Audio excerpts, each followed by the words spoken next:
నాతో ఏమన్నావో నేనేం విన్నాను, బదులేదు ఏం చెప్పావో ఏమనుకున్నాను.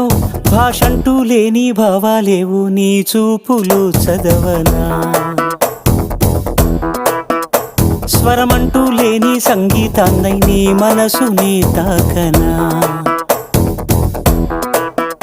ఎటు సాగాలు అడగని గాలితో, ఎప్పుడాగాలు తెలియని వేగాలతో.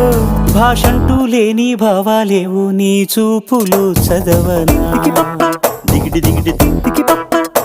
స్వరమంటూ లేని సంగీతాన్నై నీ మనసుని తాకనా.